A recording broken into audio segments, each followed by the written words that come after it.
Hello and welcome to the beautiful Bailey Center Auditorium on the grounds of Wallace State College in Hanceville. Thank you to our gracious hosts, Wallace State College and Dr. Vicki Karlowicz. The 2025 Debate Series and Question and Answer Forums continue today with the municipal elections, more specifically Cullman City School Board. These events are designed to give the public more unfiltered answers without the questions ahead of time, direct comparisons, and meaningful conversations. Now we shift our focus to candidates running for Place 5. Both Amy Carter and Mark Britton are present today to answer questions voters and residents would like to know. We would like to thank both candidates for showing up, as we know this can kind of be a daunting task sometimes. With all that being said, let's get into the rules. No electronic devices permitted, so if you have any smartwatches on, please go ahead and turn those off. Questions will alternate, so no candidate answers first or last more than the other. Opening statements will be limited to 60 seconds, and it may be a prepared statement. Time allotted per question will be 2 minutes. Closing statement is limited to 90 seconds and must be spoken without notes. One rebuttal per question, but only if one candidate calls out the other, and the other candidate is set for an additional 45 seconds. Facts only, no accusations without proof. This will allocate additional time to your opponent. Voters deserve substance over slogans, so let's begin. Amy, if you would like to go first on your introduction. Thank you, and thank you, Noah. My name is Amy Carter. I'm running for Cullman City School Board, Place 5, where I currently serve as president. I've resided in the city of Cullman for the past 22 years. I'm married to Matt Carter, who is also a lifetime resident of Cullman and is a proud Bearcat. He says, Coach, that he was your best player ever, but I kind of doubt that. So, but I also have a son, Griffin, that is a Bearcat and just started school at Alabama. I graduated from Samford University with a Bachelor of Science in Education, and I practiced as an athletic trainer for many years in many different schools in the Birmingham area. I'm now in the oncology field. I'm running for office because 5 years ago, we started out with a strategic plan, a plan that we felt like would take this school system into the future. We have accomplished a lot together as a whole school system, but there's more to do. I feel like I need to do 4 more years and 1 more term to finish what we started. I feel very importantly that we need to finish what we started. Thank you. Mark, if you'd like to start with your opening statement. All right, my name is Mark Britton. I am a former coach here at Cullman High School. Enjoyed about 30 years in the classroom. I was an American history teacher. Many of our candidates I've had relations with and in the classroom, they're former students, and so it's been a blessing, and I'm excited to try to serve our school. I would appreciate your vote. And the reason I want to run is I've worn many hats. I've been athletic director. I've even been a temporary principal for 3 or 4 days during a little small hiccup we had. But I've worn many hats, and I have many things to offer back to Cullman City Schools. Our classroom teachers, my passion is for them and our students. And so I appreciate the opportunity to be here today. Thank you, and thank you both for answering and getting us started. Amy, we'll start with you with question 1 on motivation. Why are you running for Place 5, and what specific priorities would you focus on if elected?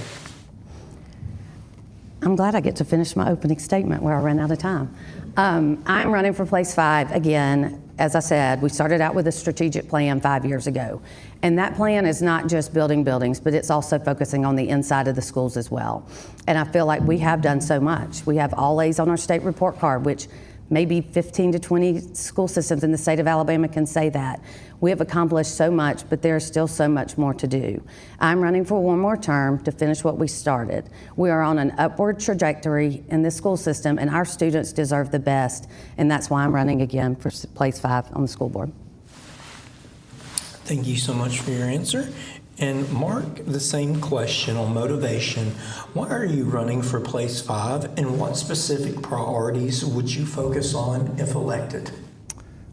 I think my main priority would be to be a voice for our classroom teachers. Many of our teachers they're under so much pressure with state testing, those type things that come up, all of the regulations that they have to do. And I'm very concerned that our teachers are losing the opportunity to use their professionalism because they're having to maybe teach a test, those type things. And so I want to be a voice to our teachers, go and listen to them when they're having issues, be available in the classroom, in the hallways, lunchrooms, wherever, that they can talk to us informally and maybe find out some more information that maybe you can't, just on a more comfortable setting. So those are things that I would like to do for Cullman City Schools. All right, thank you, sir. And we will stay with you for question number 2, which involves mental health. How should the district improve support for students struggling with stress, anxiety, or depression? Well, as board members, I think our role as board members is to maybe not, our main role is the CEO and the CFO. So when we have these mental health issues, which I think that is a major issue in all communities throughout, we should go to our experts as best we can, utilize our local government, our various entities we have with the police department, all of those factors, and try to bring everybody together to get a great plan for our young people. And mental health is a real deal. We may not talk about it as much as we would like, but I think by working together with organizations that are already in place, it's how we could come up with a great plan. All right. Thank you, sir. And Amy, then we're going to ask the same question. It's on mental health. How should the district improve support for students struggling with stress, anxiety, or depression? I think that there's no doubt that we have seen an increase in mental health issues after COVID. I think you see that in the workplace. I think you see it in the schools. I think you see it basically everywhere. You see it in your hospitals with your nurses.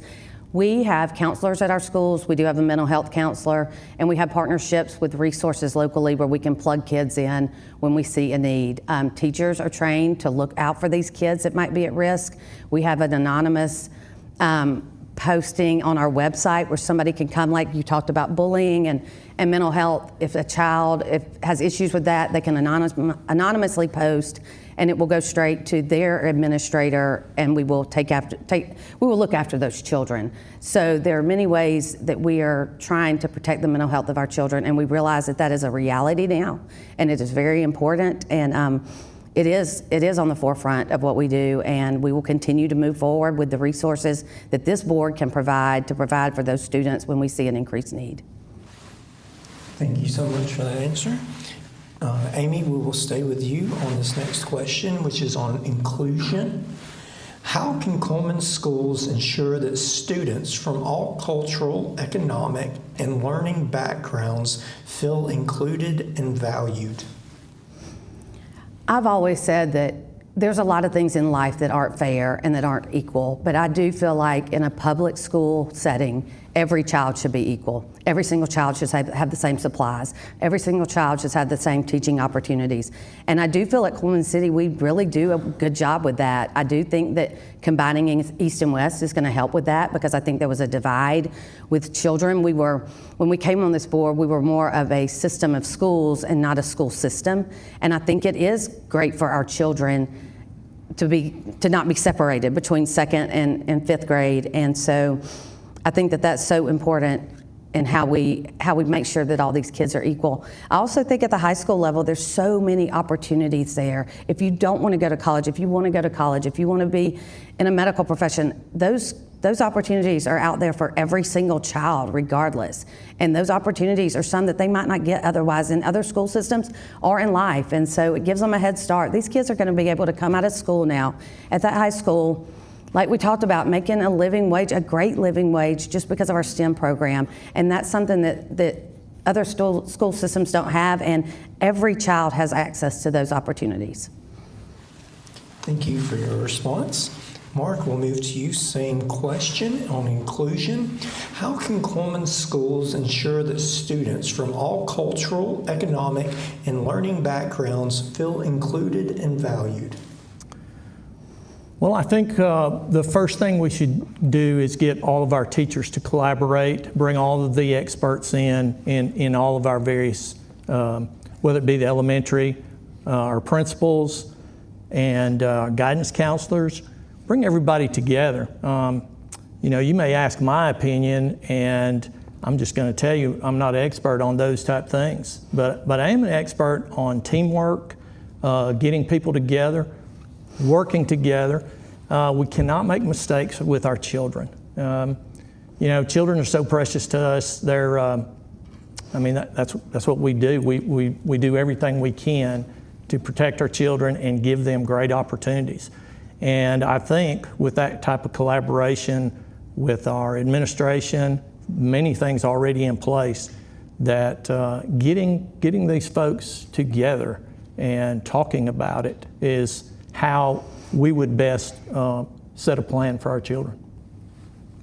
Thank you, sir. And we'll stay with you for this next question on testing and standards. What role should standardized testing play in shaping curriculum and evaluating school performance? Well, I know that many of our standardized testing is in places, and it caused great stress for a lot of our teachers. Third grade, that's such a big deal with the reading right now, certain levels they have to be. So a lot of stress on our young people and for our teachers, because if you have a student fail, you feel like that's a direct response to the job that you personally did. I'd like to see us have more of the reading initiative opportunities, more your teacher's aides, that we can take some of these students that might be struggling and have more individual attention. Your general ed teacher is really stressed on many IEPs, 504s, and requirements that they need to meet in the classroom. So I think that's the best way to bring in more help, like in aides and those type of things for reading specialists. All right, thank you, sir, for that answer. Amy, same question on testing and standards. What role should standardized testing play in shaping curriculum and evaluating school performance? Does Amy Carter think that a standardized test is the best way to evaluate a child's success? Absolutely not. Or our teacher's success? Absolutely not. But unfortunately, it's a hand we're dealt. The Literacy Act has come down. We've had the Numeracy Act. There's a lot of things that have come down from Montgomery and from Washington that we're dealt the hand and we have to comply. I hope that we are supporting our teachers in that, and I do feel like our teachers and students are killing it with the ACAP right now, and our scores came in and they were excellent and they were amazing, and that's a true testament to our teachers and our students and our parents that get those kids ready and are focused. And so while I don't think that a standardized test is the litmus test for a child's success, I do think that we have to work within those parameters that are given to us and do the best that we can and support where we can. I'm all ears to any way that we can support with this, given the parameters we have. And according to the Literacy Act this year, there were 3,900 students in the state of Alabama that were held back in third grade because of it, and Cullman City Schools had 0. So while these are challenging, and we do understand that, our teachers and our students are really doing well. Thank you for that response. And Amy, we're going to stay on you for this next question, and it involves school choice. Would you support new specialized programs inside Cullman City Schools which would give students an advantage in either the workforce, college, or both? Why or why not? Wait. Yeah, clarify. Are we talking about school choice as far as? All right. Would you support new specialized programs inside Cullman City Schools which would give students an advantage in either the workforce, college, or both? Oh, 100%. I think that we're living that every day. Like I think someone said earlier, these kids are building robots now in the 3rd grade or 2nd grade, and we're teaching cybersecurity, and we're teaching robotics, I've said robotics, but we're teaching auto mechanics and modern manufacturing. We are opening up new products every day, and our person, Ms. Brannon, in Career Tech is always looking at best practices that other school systems do, and can those programs benefit our kids? What's the trend? What is the industry around us? What do they need? What do they need from their workers? Because they love the fact that we are investing all of this money in Career Tech and all of this time, because those are the workers that they need. And as you know, there is a labor shortage, and Cullman has like a 3% unemployment rate. So they are dying for these kids that come out of school that are skilled and are ready to go to work, and they are so excited. So yes, my answer is yes. Thank you so much for your response. Mark, same question dealing with school choice. Would you support new specialized programs inside Cullman City Schools which would give students an advantage in either the workforce, college, or both? Yes, I would support that. I think when I retired in 23 and we were teaching classes,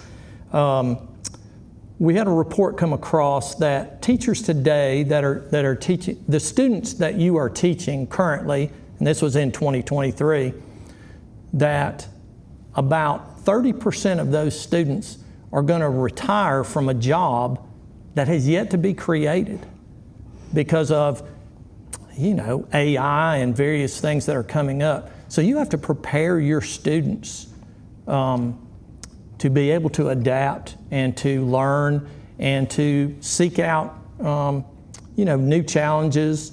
So I would, yes, definitely support that. And I think Cullman City Schools does a great job, great foundation for that, for learning, even though you may specialize and go into a profession that you may retire from that has yet to be created. All right, thank you, sir, for that answer, and we'll stay with you on our next question, which involves tough decisions. How would you approach a difficult vote on rezoning or redistricting or budget cuts that may upset part of the community?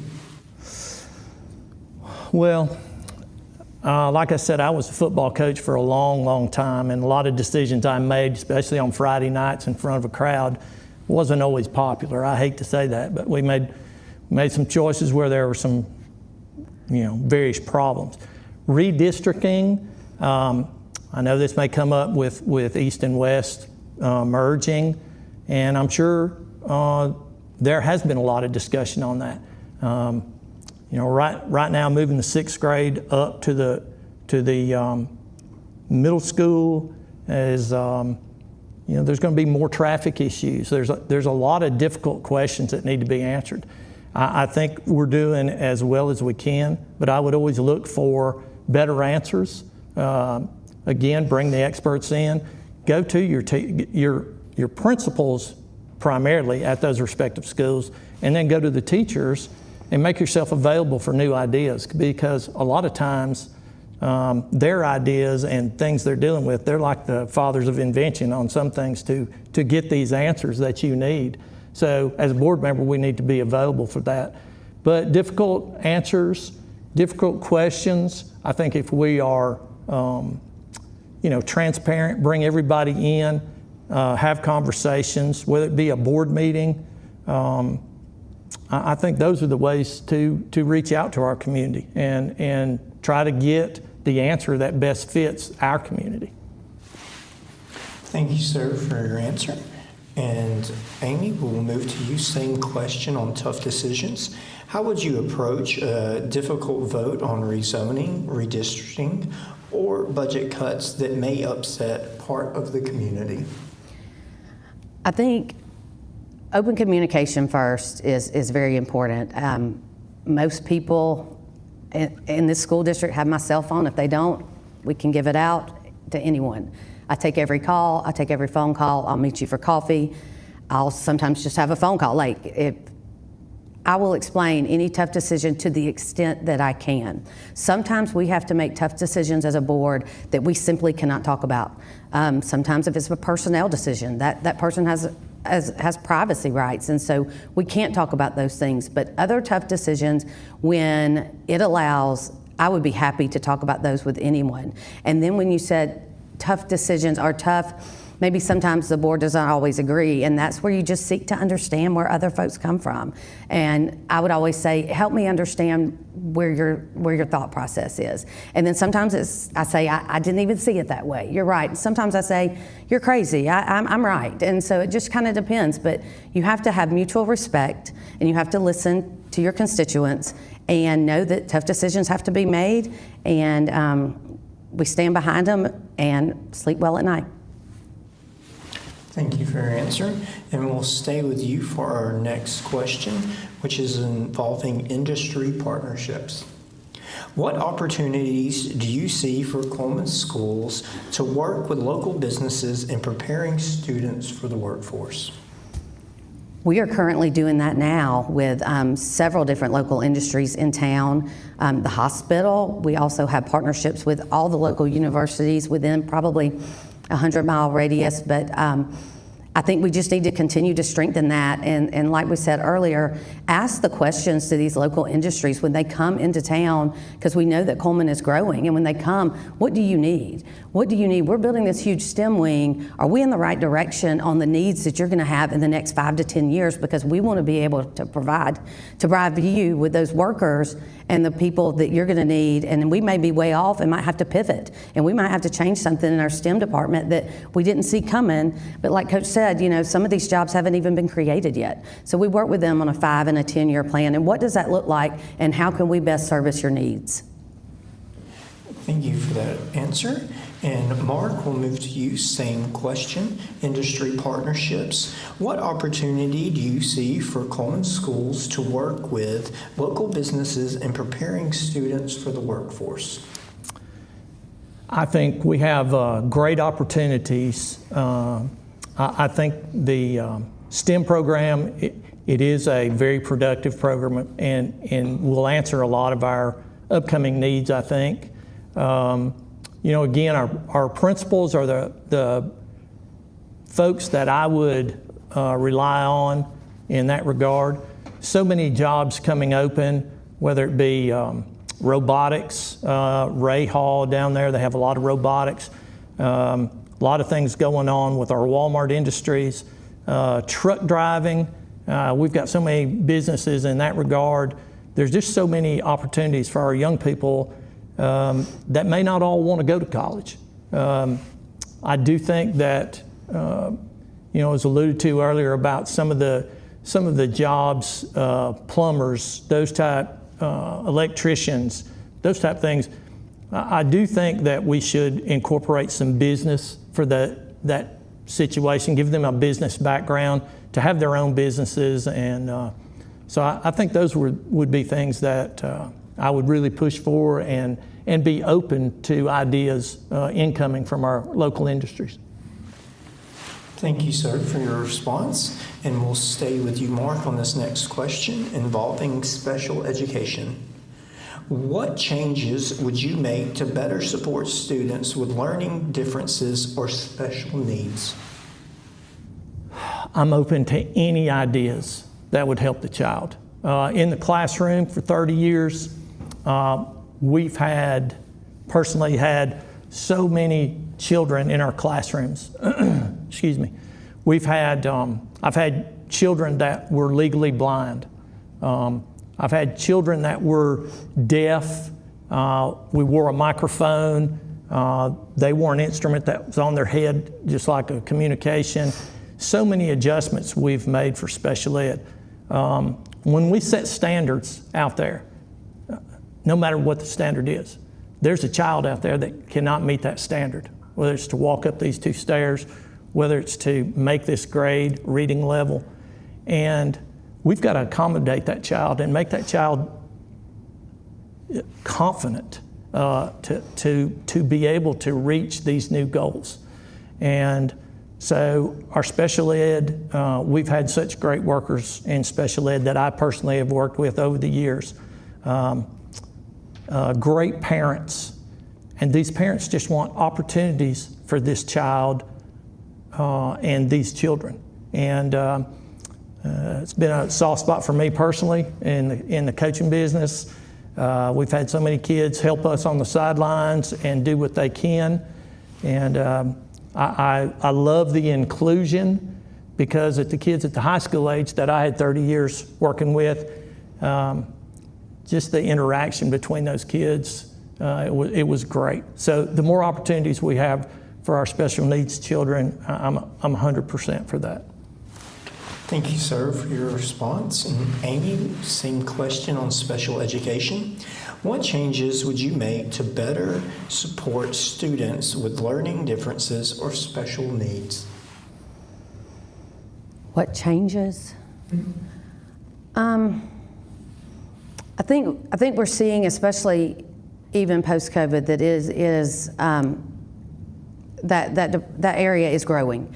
And I think that right now, 40% of our children in our school system have a 504 and IEP, and that does create itself some challenges. And so we have to meet them where they are. I think it starts with a great special education coordinator that has done this for a long time, that communicates with the teachers and provide those children what they need and keep them safe. And so what changes? I really don't know of any changes except to continue to listen and to continue to support them and give them what they need, because it's going to change every year. Thank you for that response. And Amy, we're going to stay with you on this next question involving fiscal responsibility. How would you ensure spending decisions strike the right balance between innovation and taxpayer accountability? Well, when you look at our budget, 80% of our budget is salaries and benefits. And so 80% is fixed right there, right off the top. Every dollar we have has a name. We are less than 4% of our salaries are out of the central office and administrative. That is all your principals and central office. The rest is what lies in the middle. And that's what they say keeps the lights on. So as far as fiscal responsibility, we really lean a lot on our CFO, and he's been a school CFO for a very long time, and he can tell us where every single penny is. And every month we sit down with him and we look at the budget, where we are in reserves, where the money has been spent, and when accidents things happen that we didn't expect, and sometimes we have to borrow from Peter to pay Paul, but we try to be studious of that, and we know this is all public, like every bit. Anybody can go and look and see where any dollar is spent. And so I do feel comfortable that we are spending every dollar and are held accountable, and I hope we continue to be. But every dollar has a name. Thank you for your response. And Mark, same question on fiscal responsibility. How would you ensure spending decisions strike the right balance between innovation and taxpayer accountability? Well, I would like to see our money get, say, more bang for their buck a little bit. I think at the budget meeting, we had 22, 23 units that were currently coming out of our local funds. And, I think our CFO did a good job the other day at the budget meeting explaining those type things. Although you're not able to absorb the whole budget. I think the printed was a 155-page packet that was available. The budget dollars, I would like to see, even though so much of the money is going towards new construction, and I'm not against new construction at all, but I don't want to lose the opportunity of education in units For example, in special ed, getting aides to help students. And I think over my career, I've watched the last few years that our aides and those type of helpers for our teachers, classroom teachers, have been reduced in the numbers, and it falls a lot on that general ed teacher. And so I would like to see our monies to make sure we're not losing the opportunity to have smaller classroom numbers, having more specialized education for our special needs students, and help in any regard we can as far as teachers' aides, those type of things. Can I? Yes, you may have, because of the... I'm glad you brought up the locally funded units, because, and when you bring up aides, that's exactly what those locally funded units are for. Those locally funded units are for those assistants, the aides. Those locally funded units are some where we felt like we need smaller classrooms, but we don't have the state and federal funding for that classroom. So we came in as a board in certain situations and said, no, we've got to fund this. We have to fund it. We cannot have 28 kids in this classroom. We were going to have to fund a local unit. And so that's how we decide those, and that's where those locally funded units are going, is to those aide positions and to teacher positions to make those classrooms smaller. All right. Thank you for that. Mark, we'll go back to you for our final question from the Tribune side. We have legacy. Looking back after your term, what accomplishment would you want to be remembered for? What would I want to be remembered for? What accomplishment would you want to be remembered for? Looking back on my career, is that what you said? Maybe I'm not understanding the question. Let's say if elected. Yes, sir. After looking back on your term, on your career on school board, what accomplishment would you want to be remembered for? Very simply that I helped improve, I think, an outstanding school system, but in wearing so many hats over the 30 years that there's a lot that I could bring to the table. And hopefully, just like anybody else, we would want to do a good job by our students, and hope at the end of this, in just about everything I've been able to do, I have improved situations in my entire career, and I would want to continue that on the school board. Thank you, sir, for that response. And Amy, same question, legacy. Looking back after your term, what accomplishment would you want to be remembered for? I would just simply like for my legacy to be that she cared about students. She cared about students, teachers, administrators, the whole system as a whole. And it's as simple as that I gave my heart and soul for this school system for as long as the school system will allow me to do it. All right, thank you for that answer. And I have one audience question. This can just be a simple yes or no. Do you live within the city school district limits? I do. Yes. Okay. And with that, we will get to our closing statements. Amy, since we let you go first on introduction, Mark, we'll let you begin with closing statements. You have Let me begin? Yes. Okay, thank you. Let's go back to the question, do you live in the city? Okay. We had other members have to ask that question, but I think everybody here knows that that question is designed specifically for me. Okay? And I don't really like this cat and mouse, but that's a great question. My wife and I bought a house, closed on May the 13th, 2 weeks before the deadline, somewhere in there. I think the 26th was the deadline. Talked to the Secretary of State, talked to Wes Moore at City. Wes Moore, who is at the City, handed me a packet. I qualify. My wife and I voted. We qualify to be in the city. My house that we bought was not livable. Today, we still do not have hot water at that house, okay? But the state of Alabama, Secretary of State, sets the rules for residency. We made that residency by 2 weeks. We have a house. We are, in the past 100 days, revamped the entire house. There's not a plug, not a door, not the roof. We've removed a wall, front door, back door, everything's brand new. There are rumors out there that we're taking pictures of where we lay our head. And that's kind of creepy having. That would be fun. Thank you. All right, and closing statement. Amy, you have 90 seconds. Thank you, Noah. First of all, I want to extend a heartfelt thank you to every single candidate that's here, every single one. This is hard. Running is hard. Sitting up here in front of everybody is hard. Serving is hard. So I hope everybody's intent is great. I hope that there's no agendas, and whoever comes out on top Tuesday, I genuinely wish you all the best, whoever that is, because this is our kids' future at stake, and that's what matters, is these kids. And so I thank you. I thank you for sticking your neck out there. Again, it's hard. It's not easy.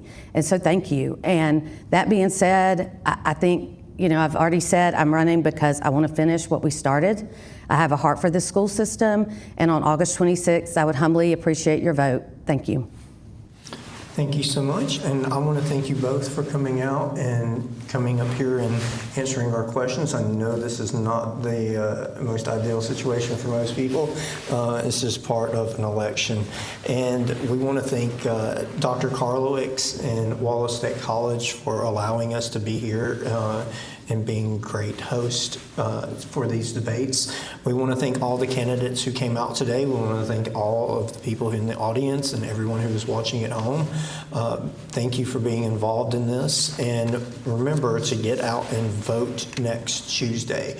This Saturday, we do have Cullman City Council debates beginning at 2 o'clock. It will take place here and also on our Facebook pages, Cullman Tribune and Cullman Today. So thank you so much, and you all have a great evening.